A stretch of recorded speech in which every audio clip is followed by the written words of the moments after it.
Dave, we got to start though with the talk of the pop culture world, which is the Academy Awards last night. Had maybe the most viral moment that the award show has ever had since 2017. Yeah. like, which is it's crazy that we started the podcast and like it just immediately has become like interesting. The Academy Awards, for the most part. I mean, every year there's Mm, something to talk about. It feels like, but right. last night, while presenting for Best Documentary, if you don't know this by now, I guess I'll recap it. Chris Rock made a joke about Will Smith's wife, Jada Pinkett Smith, a celebrity and star in her own right, who has short hair. Said, you're looking very GI Jane too, or I'm excited to see GI Jane too." Will Smith initially laughed. The broadcast cut back to Chris Rock, and then you just see Will Smith walk up and smack Chris Rock in the face and just walk back, and the sound cut out. Mm. By the time it came back on, Chris Rock was visibly and verbally flabbergasted, and just moved on to the award. And I think everybody in the moment was like, "What the fuck just happened?" I guess just your initial reaction to like watching that live last night. Yeah. Yeah. As you alluded to, there somehow was a more viral, unexpected Oscars moment since they literally called the wrong Best Picture winner when Moonlight actually won and not La La Land. They somehow topped that. Obviously, this time not intentionally. Again, yeah. Obviously, I was really shocked. Initially, I thought it was a bit of a bit. But then I think it's very obvious it's not a bit as soon as the audio cuts out. And of course, we've since seen the clip, heard what Will was yelling towards Chris and what Chris said back. So it's clearly not a bit. But I was just really like just shocked because it's like so off script. It is just so uncommon to see something like that, you know? Um, and then I started thinking, I was like, oh man, that's no matter what side of the fence you're sitting on with this particular issue, just kind of tough that this has happened because Will Smith's about to win for King Richard, win Best Actor, his first Oscar, long awaited. It's like the energy definitely shifted after that. And to Amy Schumer's credit, she did make a joke about that later on. He's like, vibe seems a little off in here. Wonder why? Yeah, it must be nothing. Thought that was really funny. But yeah, just an absolutely crazy moment. And you know what? The Oscars, 5 million more people watched it this year. Only the second lowest rated. Perhaps this had something to do with it. I mean, you know that there were a ton of people that weren't watching it and then got a text or saw a tweet that was like, "Holy shit, this just happened." I mean, I was honestly shook. You and I were texting immediately, and Yeah. we're like, "Is this real? Like, this is unbelievable."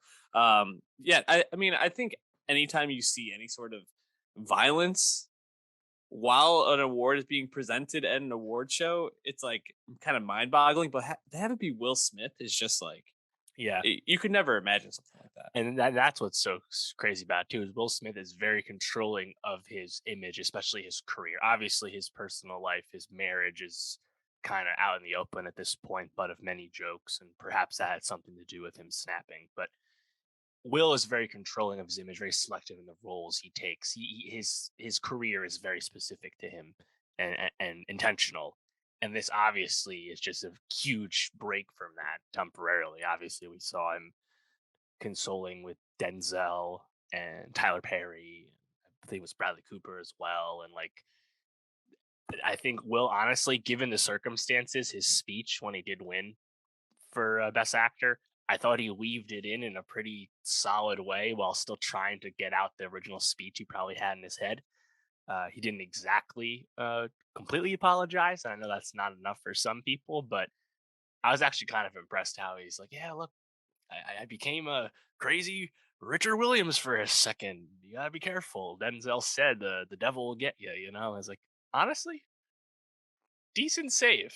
You know, obviously you're not changing everyone's mind on they matter, but I thought it was a solid save there. I thought it was okay. You could just see how upset he was. He was crying throughout the whole Yeah, speech, and I think given the fact he was so overwhelmed with probably emotion of joy, emotion of regret, I thought it was an okay speech. I really felt very sad for him in that moment. And I felt worse for Chris Rock because I don't really think the way Will Smith handled that situation was the way I think he should have. I think maybe resorting to violence was not the right answer in that situation.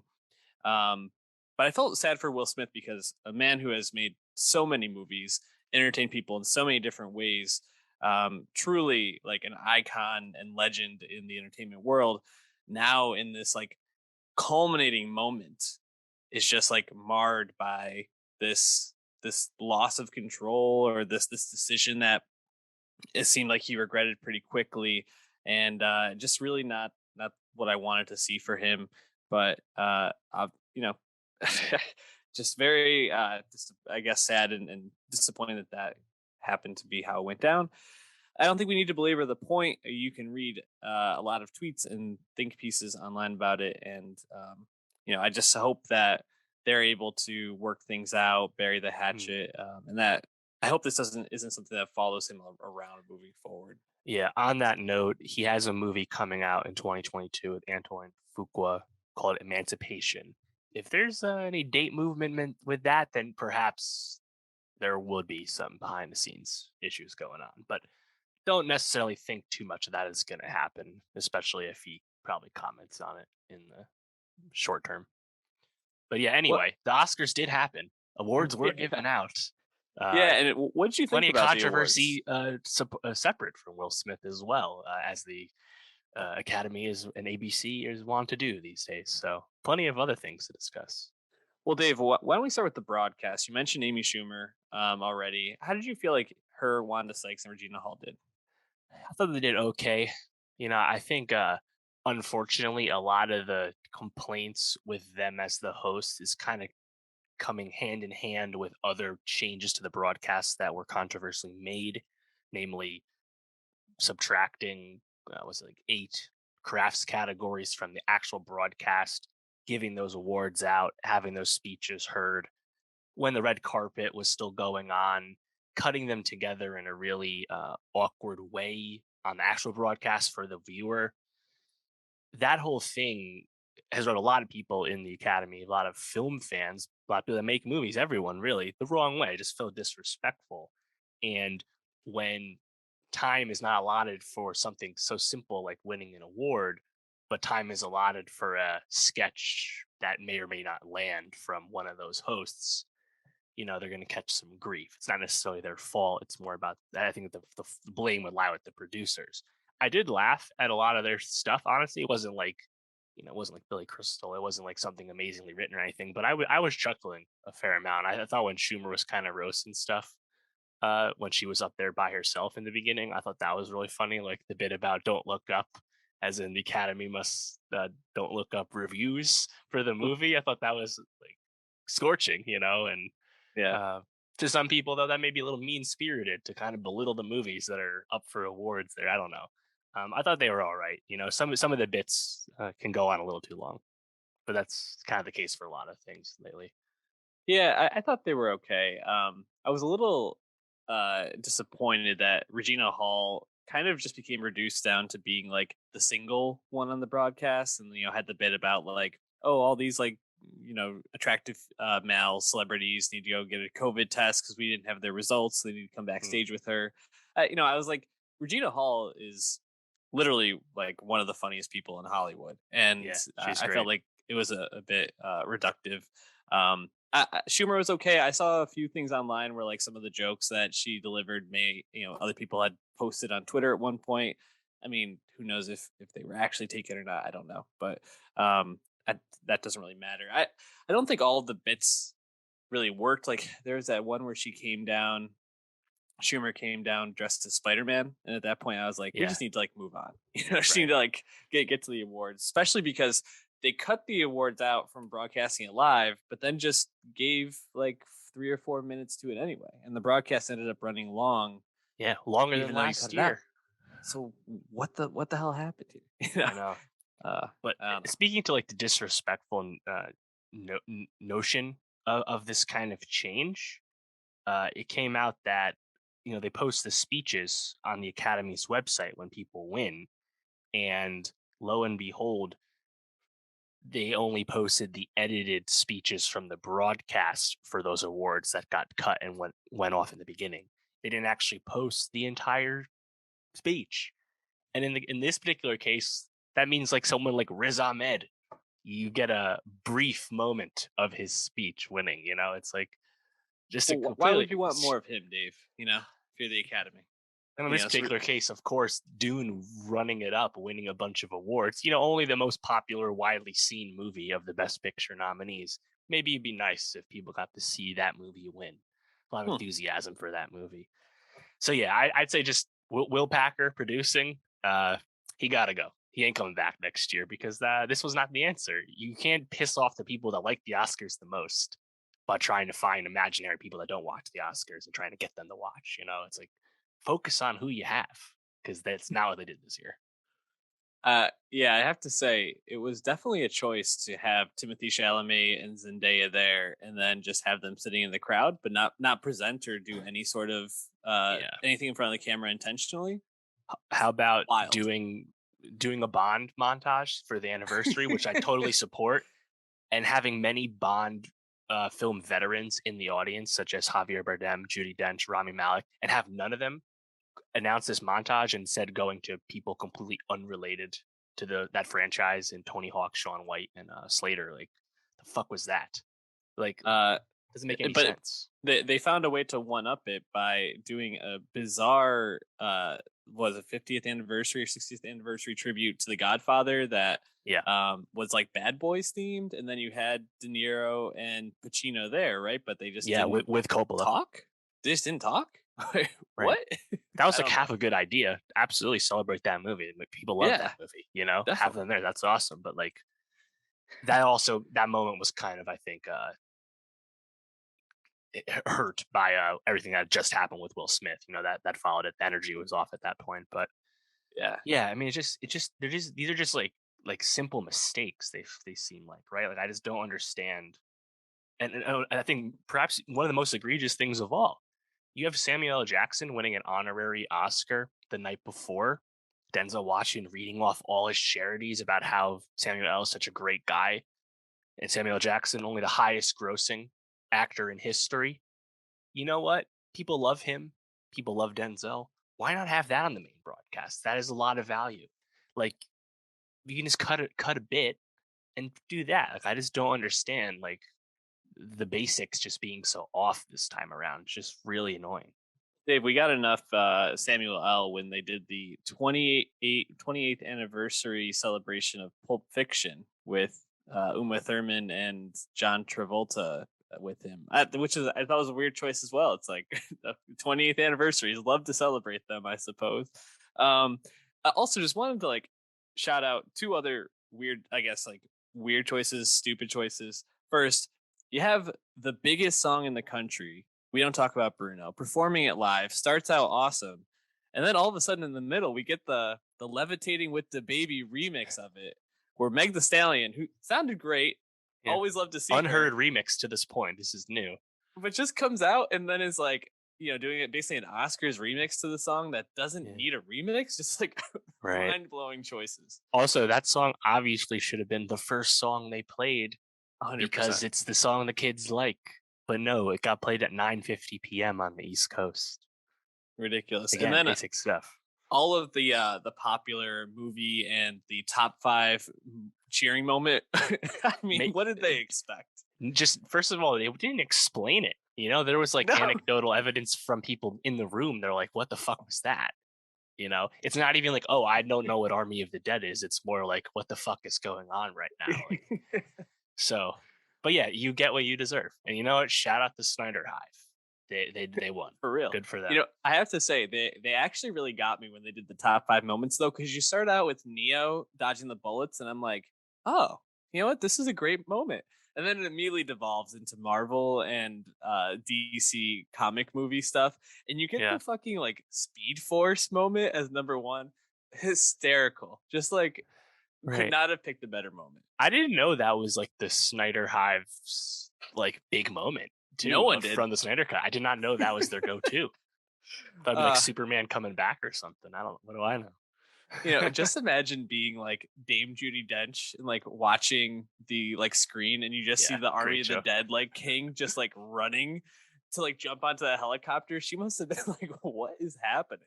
Yeah, David Ehrlich had a good tweet about that. He was like James Duty Dench to whoever she was sitting next to. Was like, obviously the Snyder Cut was better. Everyone knows that. uh yeah, it's just like the Oscars, they just like can't get out of their own way a lot of the time. And we talked about this when we talked about like some of the choices for the broadcast prior, but yeah, they definitely need to make some changes just to make it like a television show that makes sense. You Yeah, know?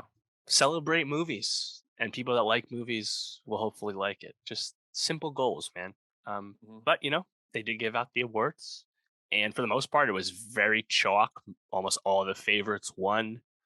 Um, Obviously, that means that Coda did win Best Picture. It did get over the hump and defeat The Power of the Dog in the end.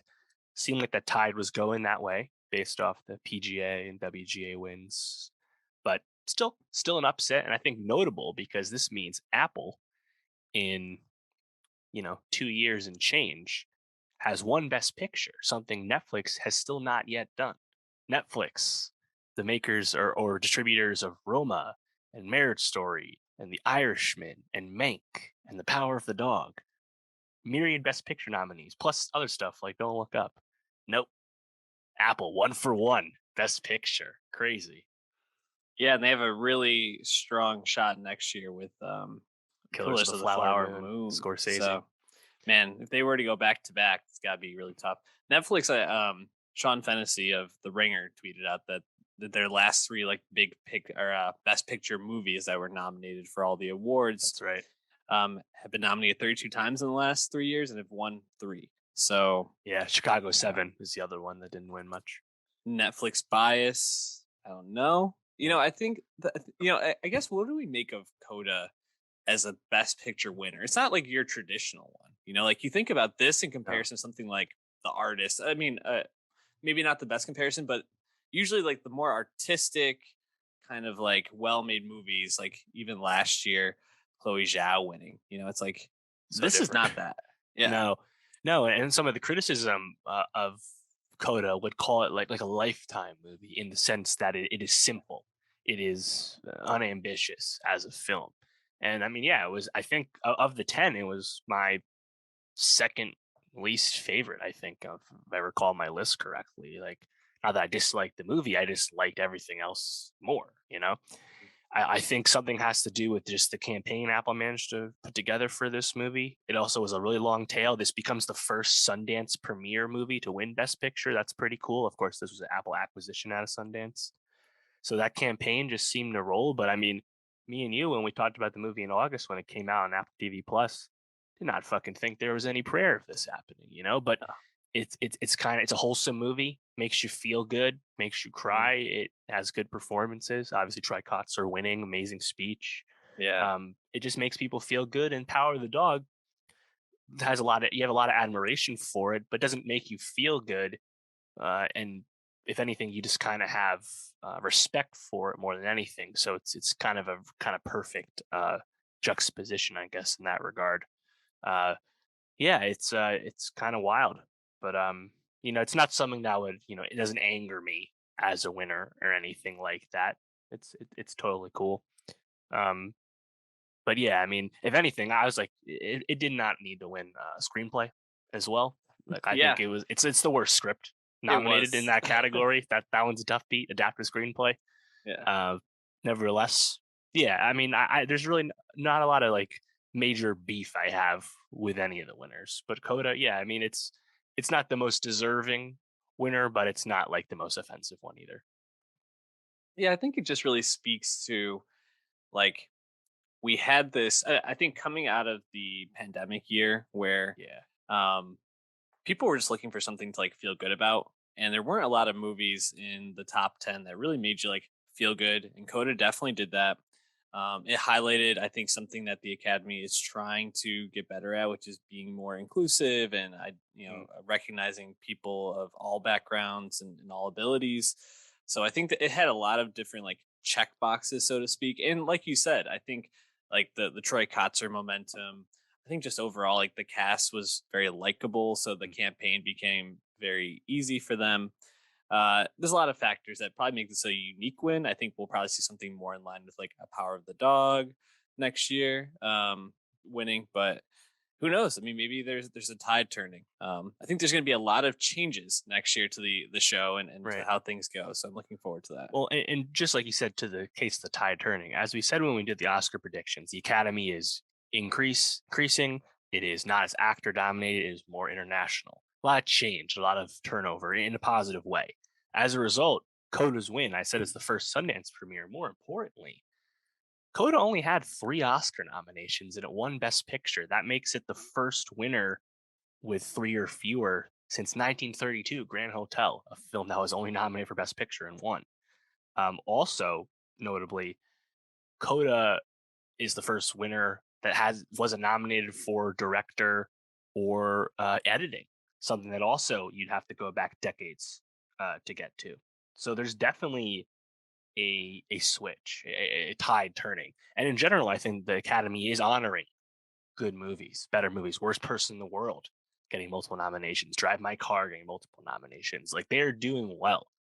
And Yeah. I think if we just boost the profile of the show, I think people will be very happy because how can you not be happy with Will Smith and Chastain and somebody new like Ariana DeBose and of course Kotzer like that? That's a great quad of quartet of people. Yeah, I agree. And I gotta say, Kotzer and DeBose gave great speeches. Even Jessica Chastain's speech, I really liked. One moment that I would just want to call, I just want to say I had a little bit of a beef with was Hamaguchi getting played off early by the band. I was like, come on, bro, you got to Right. give the international directors a little bit more room to breathe than Well, that. and that was also frustrating because they weren't using a fucking band for half of the show. Right. And then they started using the band. And then people start getting played off. The DJ up top, Be Nice, he wasn't playing people off. And the band, like, that's just really fucking weird. Mhm. Before, they were kind of letting people do long speeches, Yeah. which I'm totally fine with. We're there to watch people win shit, you Yeah. know? Um, but yeah, that was really frustrating. Like, Hamaguchi was going to win just once for Best International Feature Film. He had just came off an amazing fucking year. Like, let the guy talk. Let him vamp for real. Anyways, Academy Awards continue to be frustrating, but also we just can't quit them. We'll be talking about them as they grow closer to next year. Any final thoughts on them? No, I think we hit the most of the stuff. Got the Beyonce thing in the beginning, kind of a sign to come for the broadcast that there's a lot of pre-tape going on here. Obviously, that wasn't Beyonce performing live in Compton. Uh, I think probably the funniest bit of pre-tape though for me was Chris Evans introducing Lightyear and Yeah. saying congratulations to whoever had just won, leading all the Charlie Day theorizing of did Chris Evans make 5 different clips for 5 different winners? He must have, right? That's how they did that because obviously that was pre-tape. Yeah, he had to have. I mean, it would be really messed up if they just told him and he just like spoiled it.